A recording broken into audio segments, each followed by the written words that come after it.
One of the things that we need the most, obviously, is ventilators. Donald Trump has repeatedly said, I'm not going to obligate companies to produce it. I'm not going to use the sort of war powers that hypothetically we could use. And he's effectively said that it's on the governors to procure them when they've been saying, no, we need your help to do that as well. Some states simply can't do it or they don't have the logistics to manage it. And now we find out that he's in some ways sort of getting in front of, in between the government and its plan to buy some of these. Take a look at this. The New York Times reported last Thursday that the Trump administration abruptly canceled its planned announcement of an agreement with General Motors and Ventec Life Systems that would allow for the production of as many as 80,000 desperately needed ventilators to respond to an escalating pandemic. According to Jake Johnson of Common Dreams, one of the primary reasons for the White House's decision to cancel the announcement, according to the Times, was the supposedly prohibitive price tag. That price tag, $1 billion, or 0.05% of the stimulus that was just passed. Right, when this is really high, though. Yeah, when this is the primary way in which people are treated for the disease that's causing the whole damn thing. Mm-hmm. That's the one thing folks say that they need. Is it worth $1 billion? Really? $1 billion? Is it worth it to save, tens of thousands of lives? It's insane. Yeah. It's insane. I mean, this is what we need, and these are the tough decisions that we need to make, and they need to be made now. And this is a solution. This is a solution. Provide it. Yeah. Yeah, the $1 billion for the 80,000 respirators, which, by the way, are needed right now and will be needed for future pandemics. That $1 billion, our military has planes that individually cost more than $1 billion. Not for like all of the planes or to come up with the plane. A plane costs more than $1 billion. And that's why I tweeted this morning, like, as an outsider, if I'm just watching the government's response and I'm trying to come up with what do they think the worst case scenario is in this entire pandemic, it seems like the worst case scenario for them is like in a year, we got all these respirators we don't need anymore.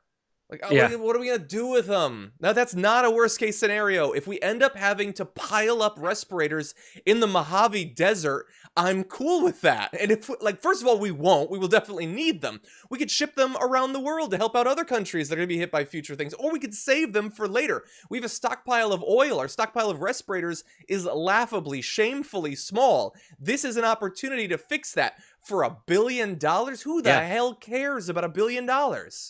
And Alaska Airlines just got twice that. They were like, hey, Alaska, here you go. And they're still trying to make people like, hey, you should do. This is what I hate about the bailout, is that like all the companies are still trying to find ways to furlough workers. Like they get $2 billion and that's ostensibly to use that money so that they can pay people who are not needed to come to work because Alaska curtailed their flights by 70%. Yeah. And so they're trying to like pivot around and say, hey, you guys should go find a way to get paid, maybe file for unemployment or something. Maybe you should take some paid leave. Mm-hmm. Oh, what this? Oh, this isn't $2 billion. This is a movie prop. Yeah. And the Amazon sending out emails to all of its workers asking them to like either volunteer or give to charity. And it's like, you're the biggest company that there ever has been, and the richest guy ever. Like, yeah, and it's fine, and I'm fine with encouraging people to help out when you can, but also all these companies that are looking. This is a new version of something that's always happened, where you hear about McDonald's and Amazon telling their employees, "Here's how you supplement the insufficient income we provide with food stamps." Yeah, 100%. That's it. They're always doing that. Yeah. They are always trying to look for the government as a welfare program. The employers, not the employees. The employees do it because they have to. The employers use the government because it lets their CEOs and other corporate people take home more money. Yeah. Yeah. Hopefully people are watching. I hope. And seeing things like the Facebook email asking people to contribute to something. And they said, for every dollar you contribute, we will contribute up to $10 million. And I thought, I know that to a regular person seems like a lot of money, $10 million. To Facebook, that's like the sweat off the brow. Ping! Yeah. Do you think Zuckerberg cares about $10 million? Like, don't send that email. That's just what insulting. Zuckerberg just give $10 million cares about, and don't say anything. You know what I am 100% certain Zuckerberg cares about? What? What you think. What everybody thinks of him. Well, I'm not happy. Well, that's the thing. Make it loud. Say it clear. Make sure that he knows that you're upset with him. Because the reason that they do that in the first place is because they want good PR. They think it's a good idea to say, hey, give me $1 or give them $1, we'll give two. Look at us, we're super benevolent. But if you point out that that thing they were doing to make you like them more actually makes you more frustrated with them for the exact same reasons you've always been frustrated with them and they've never learned from, then he will continue to make it $3 with no cap. Who knows? Yeah.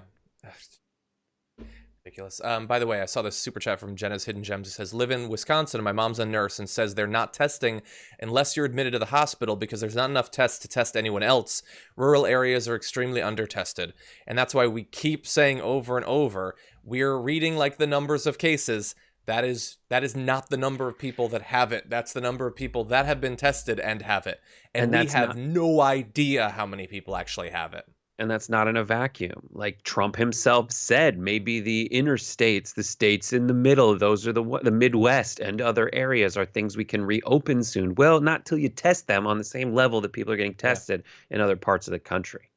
So Trump sent this tweet. General Motors must immediately open their stupidly abandoned Lordstown plant in Ohio or some other plant and start making ventilators now.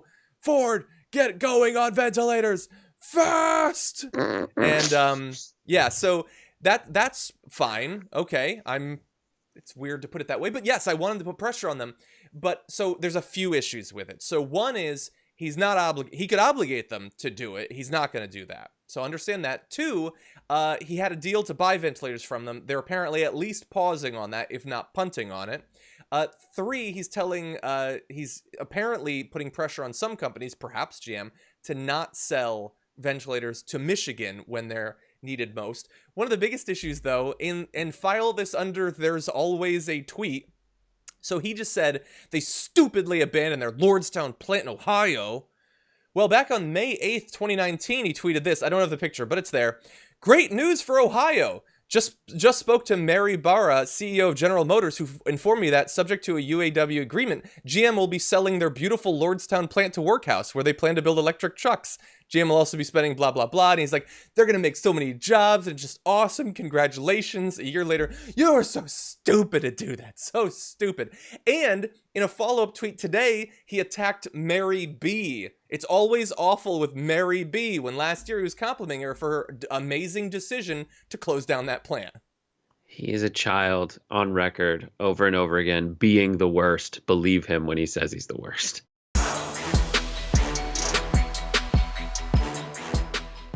Check out the Damage Report podcast each day, wherever you get your podcasts, whether Pocket Casts or Stitcher or iTunes. You can join me as I give you the news and stories you want, with a range of co-hosts and interview guests jumping in on the fun each day. Again, that's the Damage Report, wherever you get your podcasts. And if you get them at iTunes, don't forget to rate and review. Sometimes I'll read them live on the show.